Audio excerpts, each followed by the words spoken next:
ये कहानी है लक्ष्मी की, जो सेठ बलदेव सहानी के घर की लक्ष्मी थी।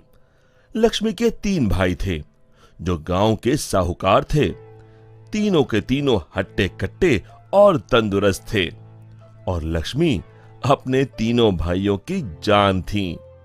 जब लक्ष्मी 18 वर्ष की हुई तो सेठ जी ने लक्ष्मी के विवाह के लिए घर में पंडित जी को बुलाया।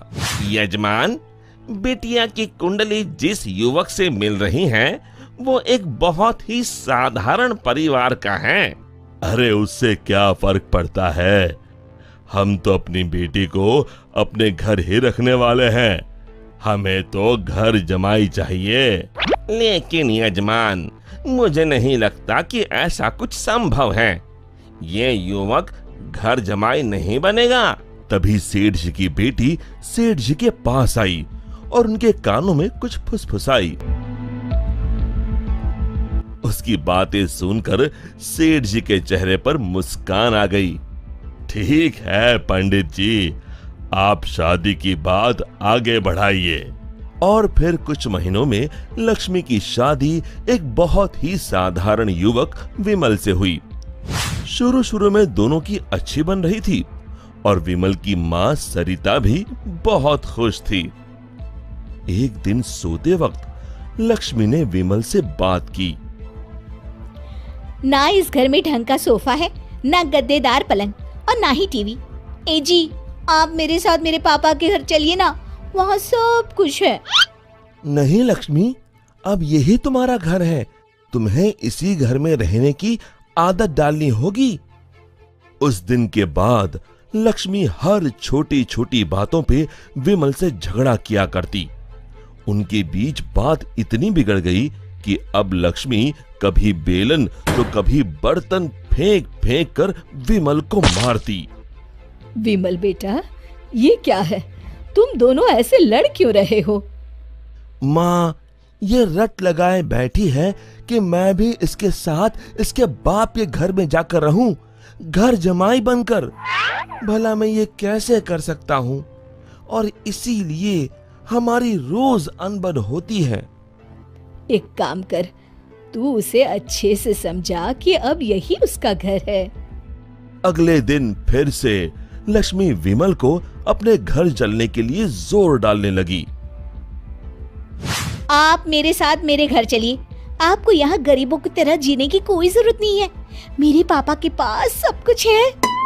मैंने तुम्हें कितनी बार बोला है, मैं घर जमाई नहीं बनना चाहता हूँ। अगर आप खुद से मेरे साथ नहीं चलोगे तो मैं मेरे भाइयों से बोलकर आपको जबरदस्ती यहाँ से उठवा लूंगी।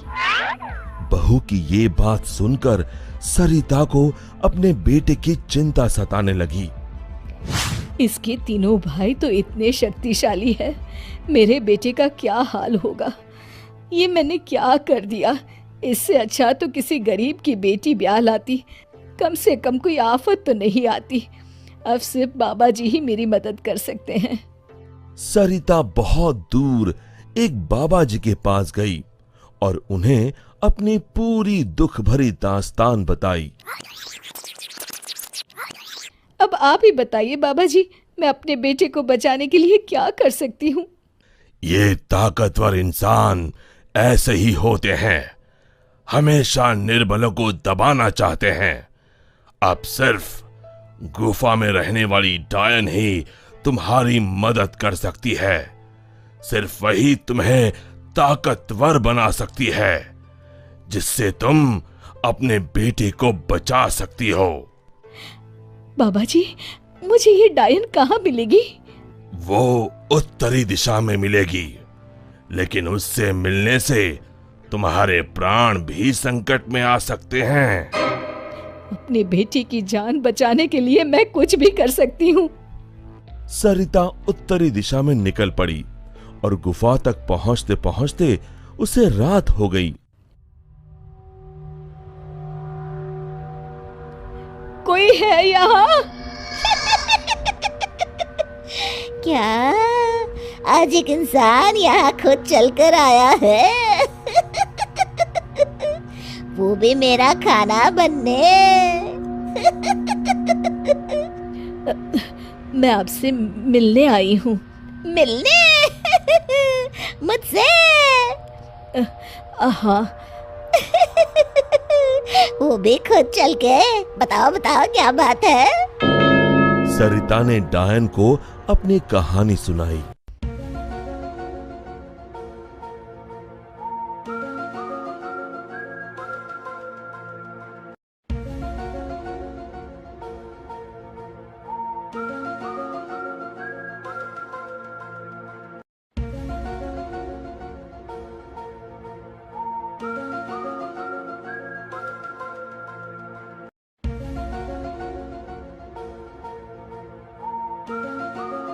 उपाय तो है लेकिन बहुत कठिन है। मैं अपने बेटे को बचाने के लिए कुछ भी कर लूंगी। तुम्हें मेरा श्राप अपने ऊपर लेना होगा, जिससे मेरी सारी शक्तियाँ तुम में आ जाएंगी। तब मैं आजाद हो जाऊंगी और तुम डायन बनके यहीं गुफा में रहोगी और ना ही सूरज की रोशनी में निकल सकोगी बाहर, क्योंकि डायन की शक्तियाँ सिर्फ रात को ही काम करती हैं। क्या तुम्हें ये मंजूर है? विमल को बचाने के लिए अगर मुझे डायन भी बनना पड़े तो मंजूर है।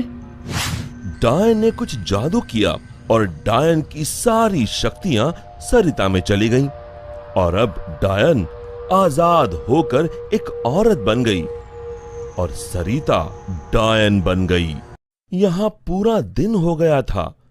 विमल ने गांव में जाकर मां को ढूंढा, लेकिन मां कहीं नहीं मिली। रात को वो घर पहुंचा तभी लक्ष्मी उस पर बरस गई। ये सब सरिता अपनी शक्तियों से देख रही थी और उसी समय सरिता डायन के रूप में वहां पहुंची। सरिता को डायन के रूप में देखकर उसके पैरों से मानो जमीन खिसक गई। सरिता जोर जोर से हंसने लगी।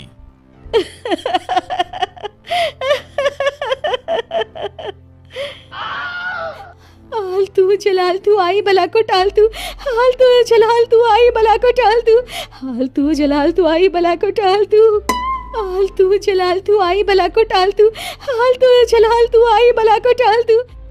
जैसे तैसे रात को लक्ष्मी सो गई और सुबह होते ही अभी अपने भाइयों को बताती हूँ कि आपने मुझे बेलन से मारा। लक्ष्मी दरवाजे से पांव बाहर डाल ही रही थी कि सरिता ने अपने हाथ लंबे कर कर लक्ष्मी के पांव पकड़ लिए। अब तुम इस चौखट के बाहर बिल्कुल नहीं जाओगी। एक बार फिर से लक्ष्मी बेहोश हो गई।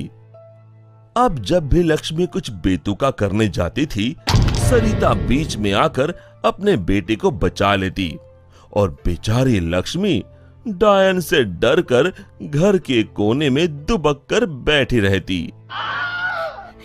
आलतू जलालतू आई बला को टालतू, आलतू जलालतू आई बला को टालतू, आलतू जलालतू आई बला को टालतू।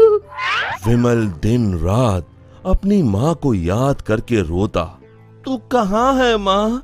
कहाँ चली गई मुझे छोड़ के?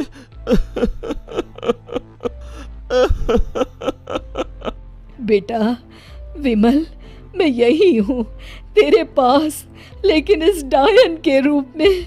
ये सब सुन विमल बहुत डर जाता है। डर मत बेटा, बस मुझसे तेरा दुख नहीं देखा जा रहा था, इसलिए मुझे ये सब करना पड़ा। ये सब पीछे खड़ी लक्ष्मी सुन रही थी।